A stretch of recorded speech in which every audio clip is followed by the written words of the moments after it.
आज का प्रसंग है। गरल सुधारी पुकरई मिताई, गोपद सिंधु अनल शीतलाई। राम सिया राम जय जय राम। अनुज जानकी सहित प्रभु, चाप बाण धर राम।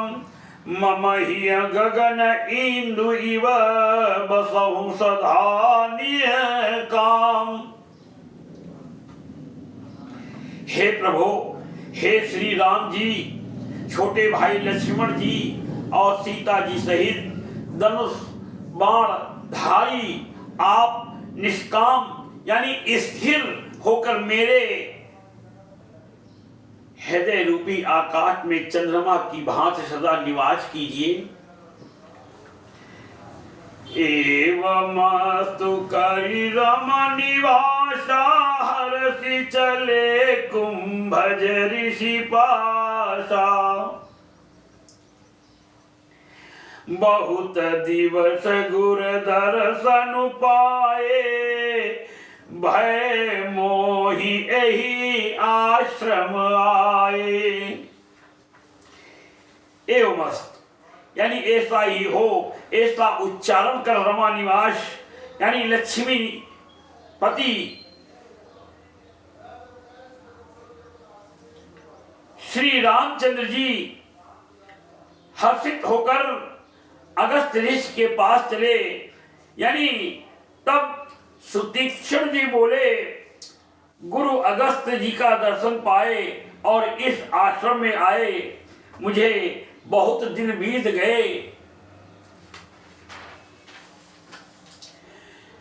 प्रभु अब प्रभु संग जाऊं गुर पाही, तुम कहे नाथ निहोरा नाही। देखी कृपा निधि मुनि चतुराई, लिए संग बिह से दो भाई। अब मैं भी प्रभु यानी आपके साथ गुरु जी के पास चलता हूं। इसमें है नाथ, आप पर मेरा कोई एहसान नहीं है। मुनि की चतुरता देखकर कृपा के भंडार श्री राम जी ने उनको साथ ले लिया और दोनों भाई हंसने लगे। पंथ कहत निज भगति अनुपा, पंथ कहत निज भगति अनुपा। मुनि आश्रम पहुँचे सुरभूपा, तुरत सुतीक्षण गुर पही गयाऊं। करि दंडवत कहत अस भयऊं। ये वही कुंभज ऋषि हैं जिन्होंने समुद्र को एक बार हाथ की अंजलि में लेकर के पूरे समुद्र को सूख लिया था। इनका नाम अगस्त मुनि भी है।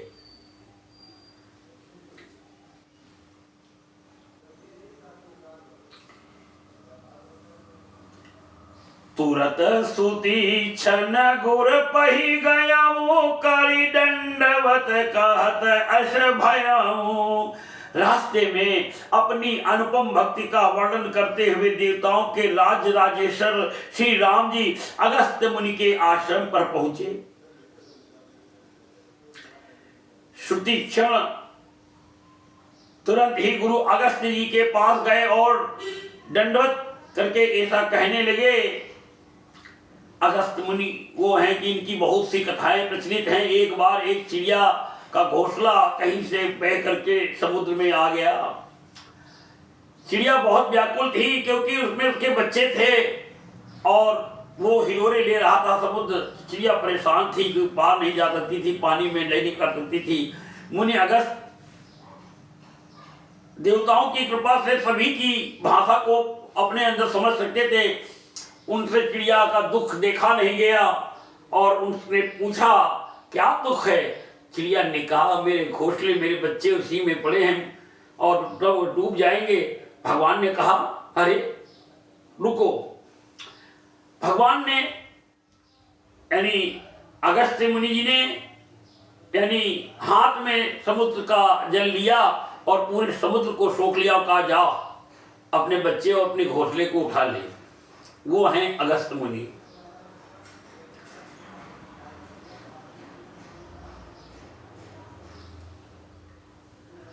मुनि के आश्रम पर पहुंचे तो तीक्ष्ण तुरंत ही गुरु अगस्त्य जी के पास गए और दंडवत करके ऐसा कहने लगे, नाथ कौशलाधीश कुमारा आए मिलन जगत आधारा, राम अनुज समेत बैदेहि निशि दीनु देव जपतु हऊँ जेहि। हे नाथ, अयोध्या के राजा दशरथ जी के कुमार जगदाधार श्री रामचंद्र जी छोटे भाई लक्ष्मण जी और सीता जी सहित आपसे मिलने आए हैं प्रभु, जिनका हे देव आप रात दिन जप करते रहते हैं। सुनत अगस्ती तुरंत उठी ढाए, हरि बिलो की लोचन जल छाए, मुनिपद कमल परे दो भाई, ऋषि अति प्रीति लिए उर लाई। यह सुनते ही अगस्त्य जी तुरंत ही उठ दौड़े, भगवान को देखते ही उनके नेत्रों में यानी आनंद और प्रेम के आंसुओं का जल भराया। दोनों भाई मुनि के कमलों पर गिर पड़े। ऋषि ने यानी उठाकर बड़े प्रेम से उन्हें हृदय से लगा लिया। हमारे भारतवर्ष में बहुत से तपस्वी मुनि, श्रेष्ठ मुनि, एक से एक मुनि श्रेष्ठ हुए जो साक्षात इतनी शक्ति रखते थे कि प्रभु से दर्शन करा सकते हैं। सादर कुशल पूछी मुनि ज्ञानी, आसन बर बैठारे आनी, पुनि करी बहु प्रकार प्रभु पूजा, मोहि सम भाग्यवंत नहीं दूजा। भगवान अपने भक्त को हमेशा हमेशा हमेशा दर्शन देते हैं। हृदय से जो उनकी पूजा करता रहता है, भगवान कभी उसका निरादर और उसके विश्वास को कभी खाली नहीं जाने देते हैं। सोचना कभी ना कभी तो आपको प्रभु मिलते ही हैं। तो अब इसलिए भगवान अगस्त्य मुनि से आज मिलने आए हैं, क्योंकि उन्होंने बहुत तप किया था।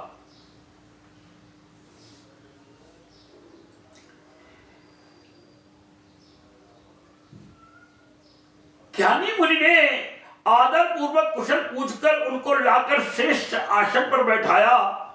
फिर बहुत प्रकार से प्रभु की पूजा करके कहा, मेरे समान भाग्यवान आज दूसरा कोई नहीं है। जय लगी रहे अपर मुनि वृंदा, हर से सब बिलो की सुख गंदा। वहां जहां तक यानी जितने भी अन्य मुनिगण थे सभी आनंद कल श्री राम जी के दर्शन करके हर्षित हो गए कि मंगल भवन अमंगल हारी, मंगल भवन अमंगल हारी, उमा सहित जय जपत पुरारी। राम सिया राम सिया राम जय जय राम। मुनि समूह में बैठे सन्मुख सबकी ओर। भगवान ने राम जी एक कौतुक किया। और क्या कौतुक था? शरद इंदु तन चितवत मानव निकर चकोर। मुनियों के समूह में श्री रामचंद्र जी सबकी ओर प्रमुख होकर बैठे, यानी अर्थात प्रत्येक मुनि को श्री राम जी अपने ही सामने मुख करके बैठे दिखाई देते हैं। ये कौतुक किया। और सब मुनि टकटकी लगाए उनके मुख को देख रहे हैं। ऐसा जान पड़ता है मानो चकोरों का समुदाय शरद पूर्णिमा के चंद्रमा की ओर देख रहा हो। तब रघुवीर कहा मुनि पाही, तुम सन प्रभु दुराव कछु नाही। तुम जानऊ यही कारण आयो, ताते तात न कहीं समझायो। तब श्री राम जी ने मुनि से कहा, हे प्रभु आपसे तो कुछ छिपाव है ही नहीं। मैं जिस कारण से आया हूं वह आप जानते ही हो, वह आप जानते ही हैं। इसी से हे तात मैंने आपसे समझाकर कुछ नहीं कहा। अब सो मंत्र देव प्रभु मोही, यही प्रकार मारव मुनि द्रोही। मुनि मुस्काने सुनि प्रभु बानी, पूछे नाथ मोहि कजानी। हे प्रभु अब आप मुझे वही मंत्र यानी सलाह दीजिए जिस प्रकार मैं मुनियों के द्रोही राक्षसों को मारूं। प्रभु की वाणी सुनकर मुनि मुस्कुराए और बोले, हे नाथ आपसे आपने क्या समझकर मुझसे यह प्रश्न किया है। तुम्हारे ही भजन प्रभाव अघारी, जानो महिमा कछुक तुम्हारी। उमरी तरु विशाल तो माया, फल ब्रह्मांड अनेक निकाया। हे पापों का नाश करने वाले, मैं तो आप ही के भजन के प्रभाव से आपकी कुछ थोड़ी सी महिमा जानता हूं।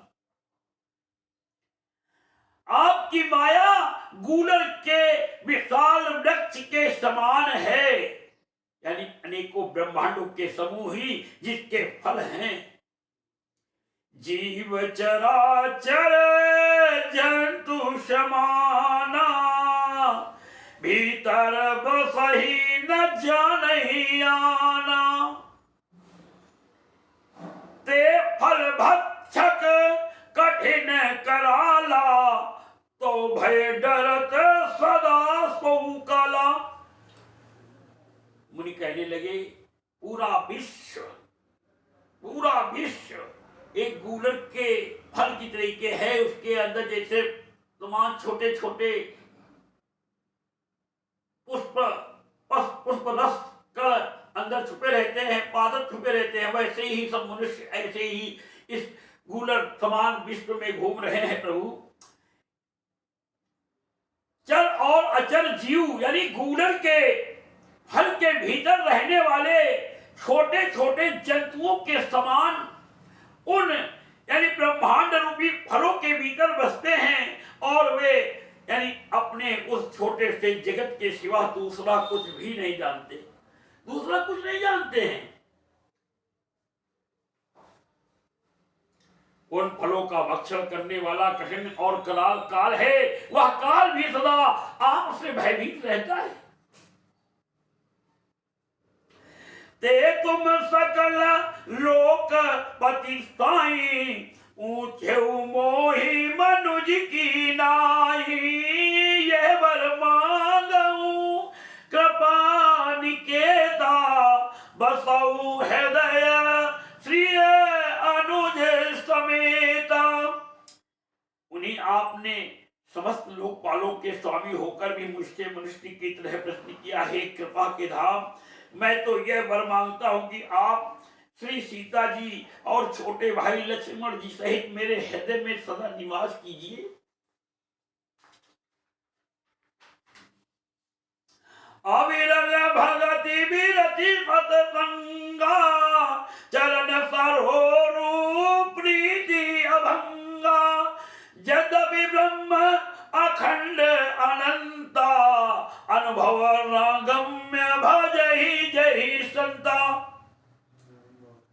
मुझे प्रगाढ़ भक्ति वैराग्य सत्संग और आपके चरण कमलों में अटूट प्रेम प्राप्त हो। यद्यपि आप अखंड और अनंत ब्रह्म हैं जो अनुभव से ही जानने में आते हैं, और जिनका संत जन भजन करते हैं।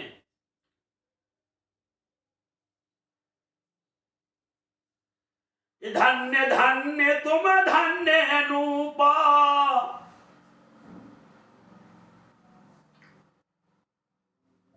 अस तव रूप बखानहु जानऊ, फिर भी सगुन ब्रह्म रति मानऊ। संतन दासन देहु बड़ाई, ताते मोहि पूछे रघुराई। यदि मैं आपके ऐसे रूप को जानता हूँ और उसका वर्णन भी करता हूँ, तो भी लौट लौट कर मैं सगुण ब्रह्म में यानी आपके इस सुंदर स्वरूप में ही प्रेम मानता हूँ। आप सेवकों को सदा ही बड़ाई दिया करते हैं। इसी से हे रघुनाथ जी, आपने मुझसे पूछा, है प्रभु परम मनोहर ठाऊं, है प्रभु परम मनोहर ठाऊं, पावन पंच बटी नाऊं, दंडक बन पुनीत प्रभु करहूं, उग्र श्राप मुनि बर कर हरहूं। हे प्रभु, एक परम मनोहर और पवित्र स्थान है, उसका नाम पंचवटी है। हे प्रभु, आप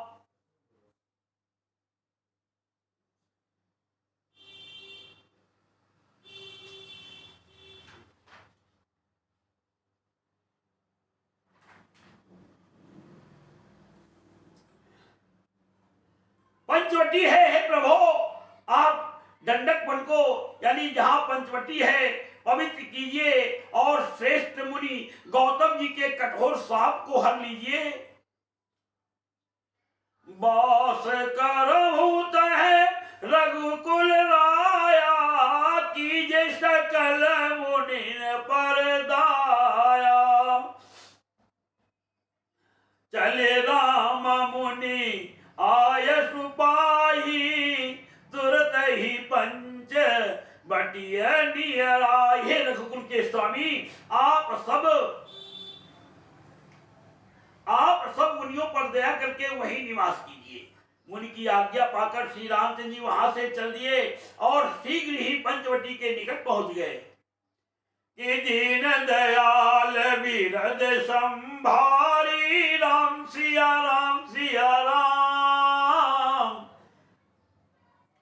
हरहु नाथ मम संकट भारी, राधे राधे श्याम। गीत राज सय भेंट भई, बहुविधि प्रीति बढ़ाई, गोदावरी निकट प्रभु रहे, परन ग्रह छाई। वहां गृधराज जटायु से भेंट हुई, उसके साथ बहुत प्रकार से प्रेम रहकर प्रभु श्री रामचंद्र जी गोदावरी जी के समीप पर्णकुटी छाकर रहने लगे। जब ते राम कीन तह बासा, सुखी भय मुनि बीती त्रासा।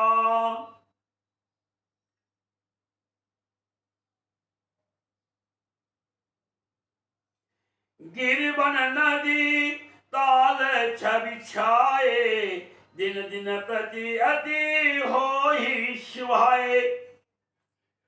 जब से श्री राम जी ने वहां निवास किया तब से मुनि सुखी हो गए, उनका डर जाता रहा। पर्वत वन नदी और तालाब शोभा से छा गए, वे दिनों दिन अधिक सुहावने यानी मालूम होने लगे। खगमृग वृंदयानंदित रयहि, मधुर मधुप मधुर गुंजत छवि लयहि, शोभन बरनी न सक अहि राजा। अहि माने होता है सर्प, राजा माने शेष, सर्पों के राजा शेष जी भी उसकी बात को अहि राजा। यहाँ पर गोस्वामी तुलसीदास जी ने लिखा है कि शोभन बरनी न सक अहि राजा, जहाँ प्रगट रघुवीर विराजा। अच्छी और पशुओं के समूह आनंदित रहते हैं और भौरे मधुर गुंजार करते हुए शोभा पा रहे हैं। जहां प्रत्यक्ष श्री राम जी विराजमान हैं, उस वन का वर्णन सरफराज शेष जी भी नहीं कर सकते। एक बार प्रभु सुख आसीना, लक्ष्मण बचन कहे छलहीना।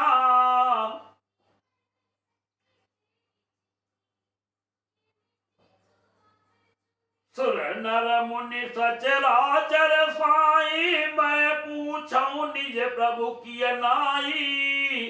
एक बार प्रभु श्री राम जी सुख से बैठे हुए थे। उस समय लक्ष्मण जी ने उनसे छल रहित यानी बिना छल के सरल वचन कहे, हे देवता मनुष्य मुनि और चराचर की स्वामी, मैं अपने प्रभु की तरह यानी अपना स्वामी समझकर आज से पूछता हूं। मोहि समुझाई कहूं सोई देवा, सब तजी करऊं चरण रज सेवा। कहूं ज्ञान विराग अरु माया, कहूं सो भगति करऊं जही दाया। हे देव, लक्ष्मण जी कहने लगे भगवान श्री राम जी से, मुझे समझाकर वही कहिए जिससे सब छोड़कर मैं आपकी चरण रज की ही सेवा करूं। ज्ञान वैराग्य और माया का वर्णन कीजिए और उस भक्ति को कहिए जिसके कारण आप दया करते हैं। विश्व भरण पोषण कर जोई, ताकर नाम भरत यश होई। राम सिया राम।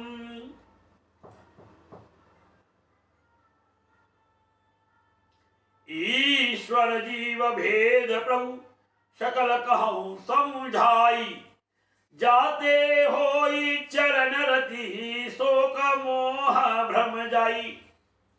हे प्रभु, ईश्वर और जीव का भेद भी सब समझाकर कहिए जिससे आपके चरणों में मेरी प्रीति हो और शोक मोह का भ्रम नष्ट हो जाए।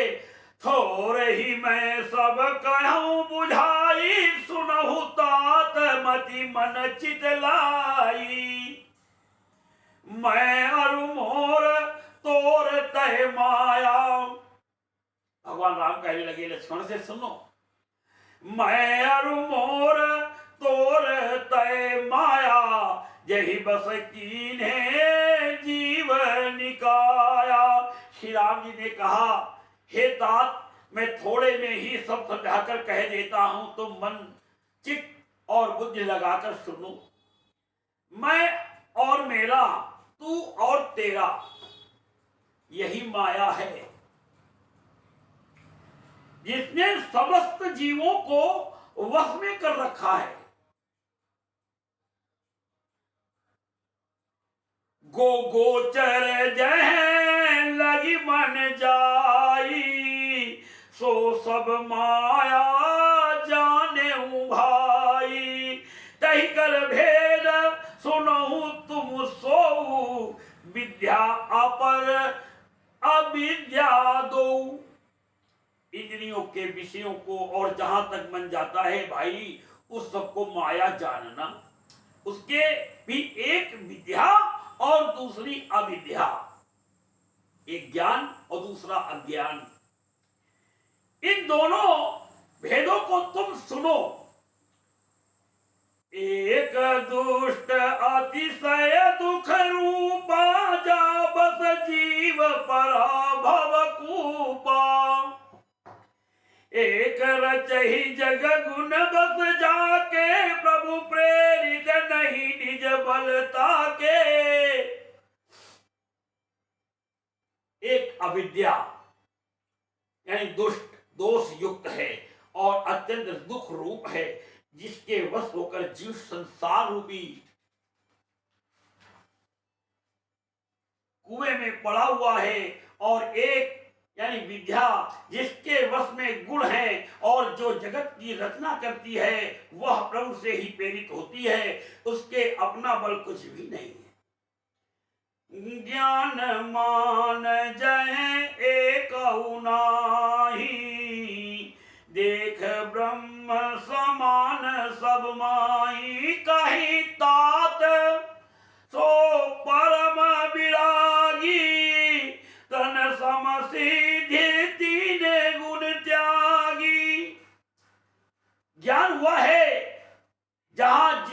मान आदि का एक भी दोष नहीं है, और जो सब में समान रूप से ब्रह्म को देखता है, हे तात, उसी को परम वैराग्यवान कहना चाहिए, जो सारी सिद्धियों को और तीनों गुणों को तिनके के समान त्याग दी। सारी सिद्धियों को वही वैराग्यवान, गुणवान और गुणी है। क्या है? बहुत कुछ है, अब माध्यम चल रहा है पाठ का, इसलिए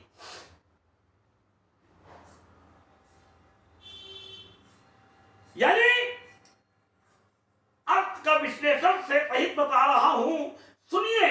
जिसमें मान, दम्भ, हिंसा, क्षमा, राहित्य, टेढ़ापन, आचार्य सेवा का अभाव, अपवित्रता, अस्थिरता, मन का निगृहित न होना, इंद्रियों के विषय में आसक्ति, अहंकार, जन्म मृत्यु, जरा व्याधिमय जगत में सुख, बुद्धि, स्त्री, पुत्र, घर आदि में आसक्ति तथा ममता, इष्ट और अनिष्ट की प्राप्ति में हर्ष, शोक, भक्ति का अभाव, एकांत में मन न लगना,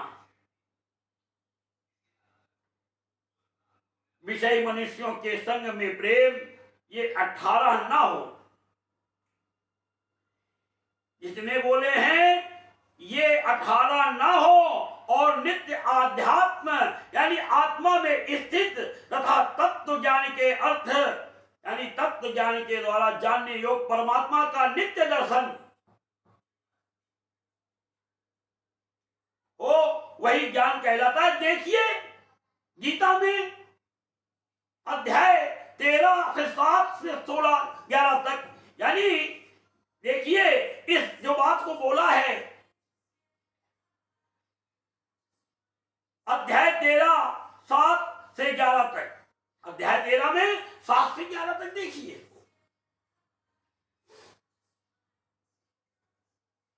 कि विश्व भरण पोषण कर जोई, ताकर नाम भरत ऐसे होई। राम सिया राम, सिया राम, जय जय राम। माया ईस न आप कहू, जान कहीं सो जीव। बंद मोक्ष प्रद सर्व पर, माया प्रेरक शिव। भगवान राम कह रहे हैं अपने छोटे अनुज लक्ष्मण जी से, जो माया को, ईश्वर को और अपने स्वरूप को नहीं जानता, उसे जीव कहना चाहिए। जो यानी कर्मानुसार बंधन और मोक्ष देने वाला है, सबसे परे और माया का प्रेरक है, वह ईश्वर है। जो कर्मानुसार बंधन और मोक्ष देने वाला है, जो हम कर्म करते हैं, जो हम पाप करते हैं, पुण्य करते हैं, इसके अनुसार जो हम कर्म करते हैं, इसके आधार पर हमें जो फल देने वाला है, वो ईश्वर है। बंधन और मोक्ष देने वाला सबसे परे और माया का प्रेरक है, वह ईश्वर है। धर्म ते बिरगी, धर्म ते बिरति, जोग ते ज्ञाना, ज्ञान मोक्ष प्रद मेरे बखाना। जाते बेगी द्रवऊ मैं भाई, सो मम भगति भगत सुखदाई। धर्म यानी के आचरण से वैराग्य और योग से ज्ञान होता है। धर्म यानी कि आचरण से वैराग्य और योग से ज्ञान होता है, तथा ज्ञान मोक्ष का देने वाला है, ऐसा वेदों ने वर्णन किया है। और ये भाई, जिससे मैं शीघ्र ही प्रसन्न होता हूं, वह मेरी भक्ति है, जो भक्तों को सुख देने वाली है। सो स्वतंत्र अवलंबना, तही अधीन ज्ञान विज्ञाना। बड़ा ही भगवान श्री रामचंद्र जी अपने भाई को समझा रहे हैं, समझिए। भगति तात अनुपम सुख मूला, मिलई जो संत हो वही अनुकूला। वह भक्ति स्वतंत्र है, उसको यानी ज्ञान विज्ञान आज किसी दूसरे साधन का सहारा यानी अपेक्षा नहीं है। ज्ञान और विज्ञान तो उसके अधीन है। हे तात, भक्ति अनुपम सुख की मूल है और वह तभी मिलती है जब संत अनुकूल यानी प्रसन्न होते हैं। भगत की साधन कयों बखानी, सुगम पंथ मोहि पावई प्राणी। प्रथमहि विप्र, भगवान बता रहे हैं कि मेरी भक्ति कैसे मिलती है। सबसे पहली भक्ति ब्राह्मण की सेवा। प्रथमहि विप्र चरण अति प्रीति, निज निज कर्म निरत श्रुति रीति। अब मैं भक्ति के साधन विस्तार से कहता हूं। भक्ति ऐसे नहीं मिलती है।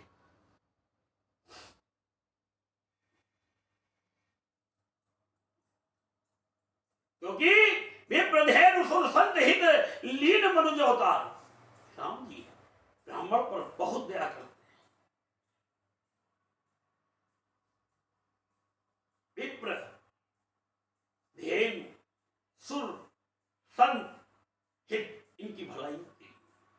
विप्रधेनु सुर संत हित लीन मनुज अवतार, मनुष्य का अवतार भगवान को लेना पड़ा केवल ब्राह्मण गौ देवता और संतों के लिए। अब मैं भक्ति के साधन विस्तार से कहता हूं, यानी यह सुगम मार्ग है जिससे जीव मुझको सहज ही पा जाते हैं। पहले तो ब्राह्मणों के चरणों में अत्यंत प्रीति हो। मेरा कहने का मतलब ये नहीं कि ब्राह्मण के चरण दबाओ जाकर के ब्राह्मण की सेवा करो, ब्राह्मण को नहलाओ, ब्राह्मण को कपड़ा, ब्राह्मण के चरणों में प्रीति हो। कहने का मतलब ब्रह्म व्यक्तम वेदानाम। अगर ब्राह्मण कुछ भी कोई चीज कह रहा है तो उसको ध्यान से सुनिए। कभी उसको ये ना कहिए कि बड़े बड़े कथावाचक हो गए मिश्रा जी तो, जिससे जीव मुझको सहज ही पा जाते हैं। पहले तो ब्राह्मणों के चरणों में अत्यंत प्रीति हो और वेद की रीति के अनुसार अपने यानी वर्णाश्रम के कर्मों में लगा रहे। अपने वर्ण आश्रम के कर्मों में लगा रहे। जिसको जो काम दिया गया है, जो इसकी जिस काम मतलब के लिए इस पृथ्वी पर आया है, उसको अपने अपने काम पे ही प्रेम रखना चाहिए। अहि कर फल पुनि विषय विरागा, तब मम धर्म उपजे अनुरागा। श्रवणादिक नव भक्ति दृढ़ाई, मम लीला रति अति मन माही। इसका फल फिर विषयों से वैराग्य होगा। तब वैराग्य होने पर हमारे संत एक रविदास थे। संत रविदास भगवान के बहुत बड़े भक्त थे, बहुत भगवान की सेवा करते थे, मगर उन्होंने अपना कर्म नहीं त्यागा। इससे भगवान बहुत उनको ऊपर प्रसन्न थे और उनको अपनी भक्ति दिया और उन पर प्रसन्न हुए और उनको बहुत ज्ञान था, क्योंकि वो अपने कर्म में कभी शिथिल नहीं हुए, कर्म से कभी च्युत नहीं हुए, कर्म को ही प्रधान करा उन्होंने। तो भगवान ने कहा मैं उसको अपनी भक्ति देता हूं। जो व्यक्ति अपने कर्म में लगा रहता है, जिसका काम है, जो काम दिया गया है, उसको उसी में लगा रहना चाहिए।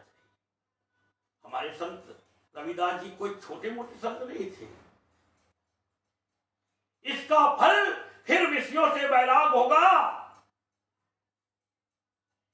तब वैराग्य होने पर मेरे धर्म यानी भागवत धर्म में प्रेम उत्पन्न होगा।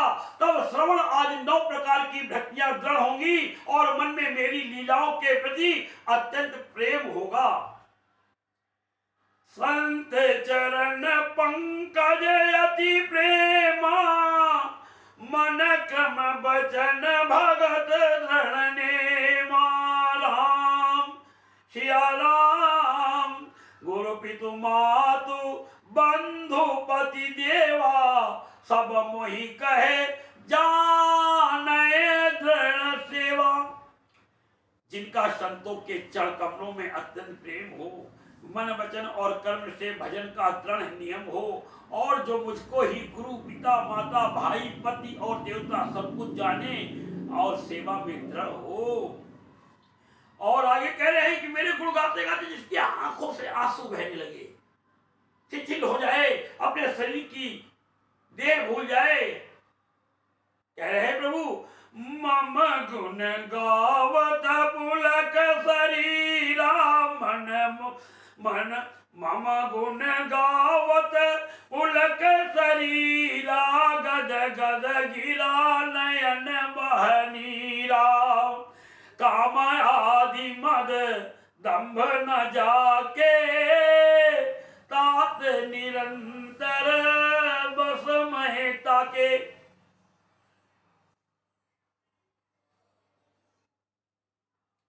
मेरा गुण गाते समय जिसका शरीर पुलकित हो जाए, वाणी गदगद हो जाए और नेत्रों से यानी प्रेमाश्रुओं का जल बहने लगे और काम मद और दम आदि जितने ना हो हे भाई, मैं सदा उसके बस में रहता हूं।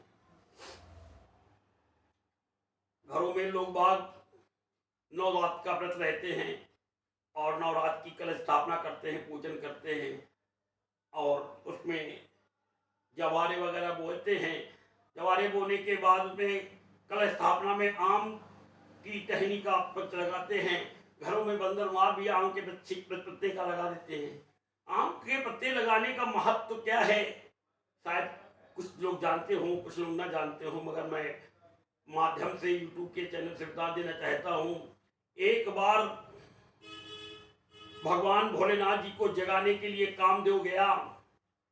देखा भगवान भोलेनाथ जी श्री राम समाधि में बड़े अचानक लगे हुए हैं। समाधि में देखा तो उसने बसंत ऋतु वगैरह को खूब फैला दिया, कामाग्नि फैला दी, सब कुछ नहीं हुआ।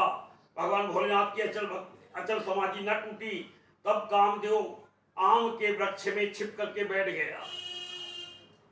आम के वृक्ष में छिप करके बैठ गया और पुष्प बाण से भगवान के हृदय रूपी नेत्र में, यहाँ पर हृदय रूपी नेत्र भी होता है, उस पर जाकर के पुष्प बाण चला देता है। भगवान की समाधि टूट जाती है। भगवान भोलेनाथ जी क्रोध से इधर देखते हैं और जैसे देखते हैं तो आम के पत्ते से अपने आप को कामदेव ढक लेता है। कामदेव जब ढक लेता है तो भगवान भोलेनाथ जी इतने क्रोधित होते हैं कि आंख तीसरा नेत्र खोल करके उस खड़े खड़े वृक्ष को, पूरे आम के वृक्ष को जला देते हैं। कामदेव जल जाता है मगर आम का वृक्ष भी जल जाता है। आम का वृक्ष जब जल जाता है खड़े खड़े तो कामदेव तो भस्म हो गया।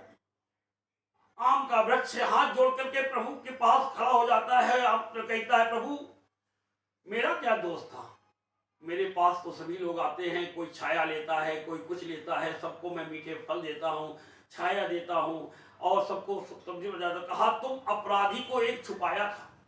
भगवान भोलेनाथ ने कहा तुमने अपराध करने वाले को अपने पास छुपाया था, अपने पत्तों के बीच में, इसके कारण तुम्हें ये दंड मिला है और इस दंड की यही होता। उन्होंने कहा प्रभु ये कैसा दंड, हमारे पास तो सभी लोग आते हैं, कोई कौवा भी आता है, चिड़िया भी आता है, मैं किसी की बात को नहीं जानता है कि ये व्यक्ति किस कारण से आया है। अगर वो व्यक्ति किसी के द्वारा अपराध कर देता तो मैं इसका दंड का भागी हो रहा हूं और आपने हमें दंड का भागी बना दिया। कामदेव ने जो गलत किया वो कामदेव के लिए उचित था, मगर हमको प्रभु। तो भगवान ने कहा चलो तुम क्या चाहते हो। वृक्ष से भगवान भोलेनाथ ने कहा, उन्होंने कहा प्रभु जो आप उसे समझे। भगवान भोलेनाथ ने कहा हे आम्रपल्लव, हे आम के पत्तों, हे पेड़, सुनो, जब कभी भी घर में या कहीं पर भी कलश स्थापना होगी और वहां पर आम के पत्ते की ही वो लगाया जाएगा, बंधनवार वगैरह लगाई जाएगी, जिसके बंधनवार लगाने पर, कलश स्थापना होने पर वहां पर किसी प्रकार की उस व्यक्ति को पूजा करने के दिनों तक, जितने दिन की पूजा का विधान खाना है उतने दिन तक उस जगह पर कभी काम वासना या कामाद आसक्तियां उसको नहीं व्याप्त होंगी। मैं तुम्हें आशीर्वाद देता हूँ, जिसके कारण ये आम पल्लो लगाया जाता है कि हम 9 दिन का व्रत रहते हैं, हमारे अंदर कोई किसी प्रकार की कामासक्ति या कोई दुर्भावना न प्राप्त हो। ये आगे है कि सुन सत्य से हमारी पूजी ही मन कामना तुम्हारी। राम सिया राम सिया राम जय जय राम। बचन कर्म मन मोरी गति भजन करहूँ निह काम। तिनके हृदय कमल बहु करहूँ सदा विश्राम।